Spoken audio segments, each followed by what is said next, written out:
This is it, the last lecture for the course. And so we're going to look at a dam. All right.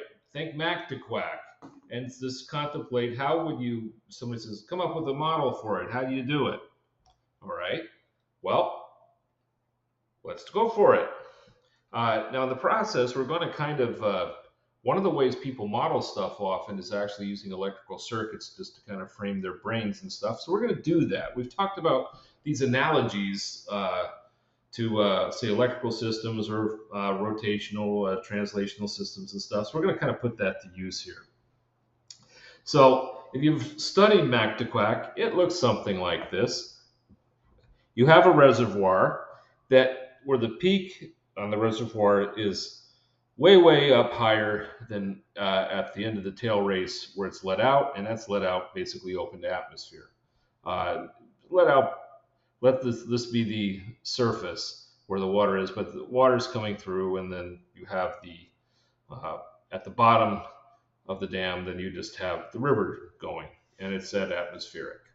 All right, so there's this huge height that's creating a massive pressure differential from up here to down here.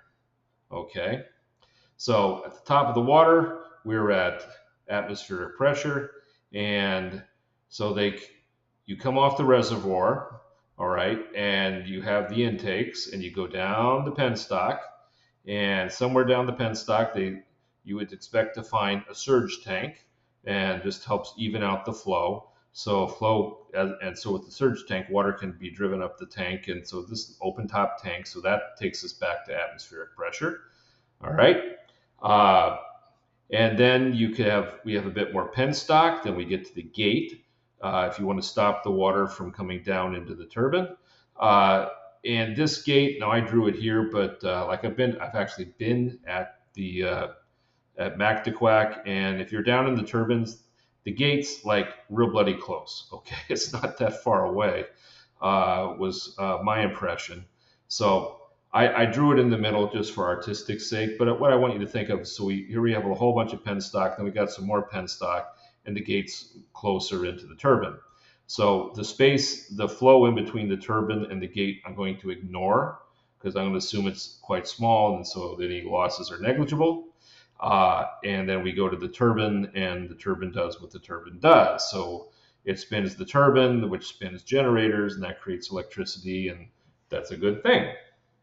Okay, so let's move forward.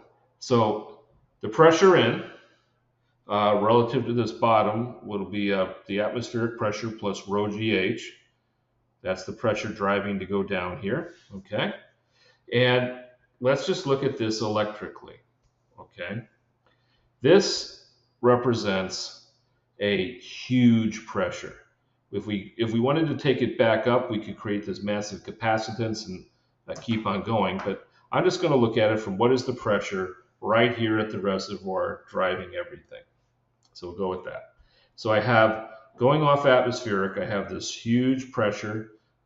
Think of that as a voltage source. And then we have, this will just be a resistance coming down to here. Then we hit a tank. Well, I'll just draw that. So we'll have some loss of pressure just due to flow. And then there you have the surge tank. And the surge tank goes down to atmosphere because it's open top. Okay. And then we have, from there, I have some more resistance. And as I said, picture this being down here. So I have more resistance in the line. Then I have a gate. Then I have a turbine that's going to be a resistance.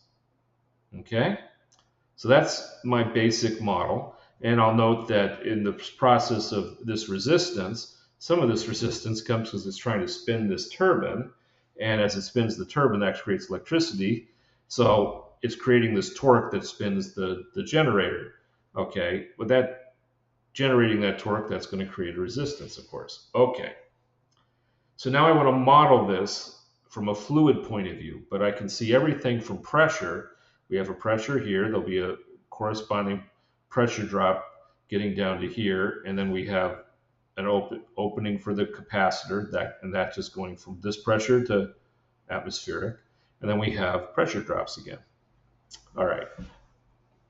So I'm going to focus by modeling the surge tank. All right. So we have the flow that goes into the tank. All right. So we have, there's a whole flow here, some of which can go into the tank. The rest goes this way. All right.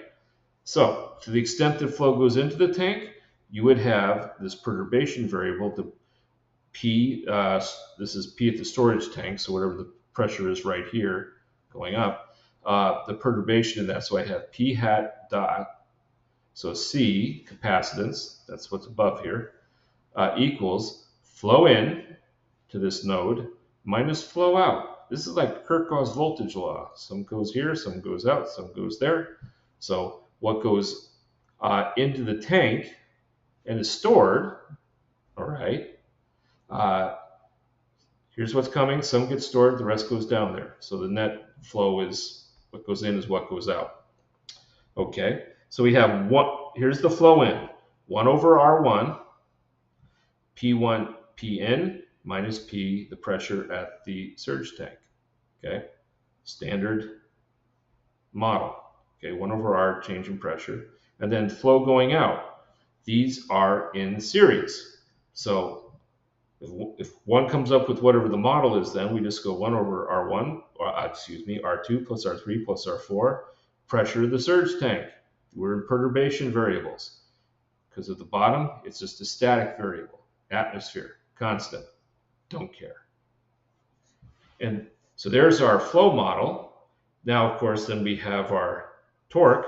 So torque is going to create some multiple of 60 hertz, all right, because 60 hertz power, so you know we're some multiple of 60 hertz in terms of omega. So torque, that's spinning, that will create the voltage in the generator, and then we will have a characteristic resistance. We could have put in a characteristic inductance with it, what have you, and boom, current goes out, and you flip the light switch in your home. Those are our models. So with that, we have conducted the lectures for this course, and I wish you all the best. Bye for now.